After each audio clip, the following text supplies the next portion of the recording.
Asman Network በጉጉት ሲጠበቅ የነበረው ማለትም መጋቢት 30 ይጠናቀቃል የተባለው የባንክ አካውንትን ከናሽናል አይዲ ጋር ማጣመርን በተመለከተ አዲስ መግለጫ ወጥቷል። አሰላሙ አለይኩም ወራህመቱላሂ ወበረካቱ። ውድና የተከበራችሁ የቻናል ቤተሰቦች አድማጭ ተመልካቾቻችን ከያላችሁበት ቦታ ሰላም መልካሙን እየተመኘው መደመጥ ያለባቸው ወሳኝ የሆኑ መረጃዎችን ለእናንተ ላጋራ ተከስቻለሁ። የናሽናል አይዲ ከባንክ አካውንታችሁ ጋር ያላያያዛችሁ ወሳኝ የሆነ መረጃ ነው። ቪዲዮአችን ላይክ፣ ሼር አድርጉ። በቀጥታ ወደ ጉዳያችን እስከ መቼ የሚለው ቀኑ ባይወሰንም ለአንድ ጊዜ ለማራዘም ተስማምተናል ይላል የኢትዮጵያ ብሔራዊ ባንክ።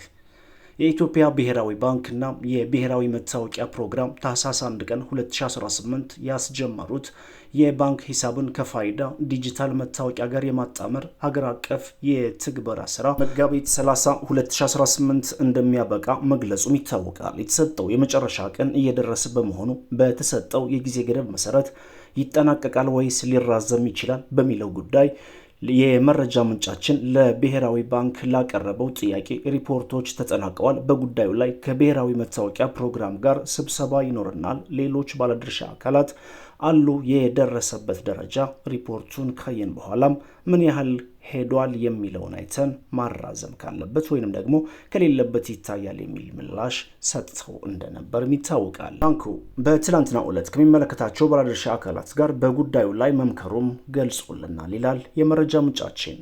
በምክክራቸውም እስከ መቼ የሚለው ቀኑ ባይወሰንም ለአንድ ጊዜ ለማራዘም ስምምነት ላይ መድረሱን ባንኩ ለቲክቫህ ኢትዮጵያ መግለጹም ተሰምቷል። የኢትዮጵያ ብሔራዊ ባንክ የሰጠው ቃል ምን ይመስላል? አብረን እንይ። ባንኮቹ ህብረተሰቡ እየመጣ አይደለም የሚል ቅሬታ አላቸው። ስለዚህ አዌርነሱ ወይንም ደግሞ ግንዛቤው ላይ ትኩረት አድርገን የጊዜ ገደብ ወስነን እስከዚያ ቀን ድረስ መጥታችሁ ተመዝገቡ እንላለን። ከዛ በኋላ ግን ለአንድ ጊዜ ማራዘሙ አይቀርም።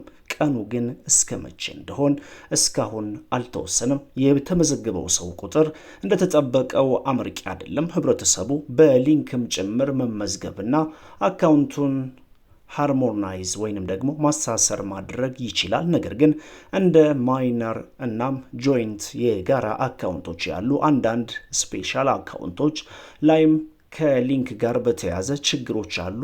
በአንዱ ባንክ የሚቻል ሲሆን በሌላኛው ባንክ ደግሞ የማይቻልበት ሁኔታ እንዳለ ተሰምቷል።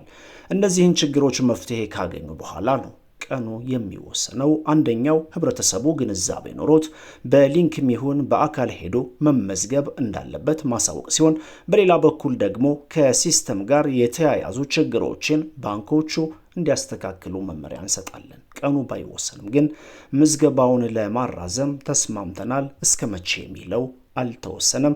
ከበዓል በኋላ ተነጋግረን እናሳውቃለን ይላል የመረጃ ምንጫችን። በቅርቡ ከባንኮች ጋር ተነጋግረን ውሳኔ ሲመጣ ለህብረተሰቡ ለባንኮችም ቀኑ የሚታወቅበትን መግለጫ ይሰጣል ብሏል የመረጃ ምንጫችን ቲክቫህ ኢትዮጵያ። ቤተሰቦችና አድማጭ ተመልካቾቻችን መረጃው ይህን ይመስላል። በተለይ ደግሞ በተለያየ ዓለም ሀገራት ሆናችሁ እንዲሁም በኢትዮጵያ ሆናችሁ ያላጣመራችሁ ሊንክን በመጠቀም ማጣመር እንደምትችሉ እንዲሁም ደግሞ እስከ መጋቢት 30 የተባለው ቀነ ገደብ ሊራዘም እንደሆነ ውሳኔውም ከበዓል በኋላ ይወሰናል ተብሏል።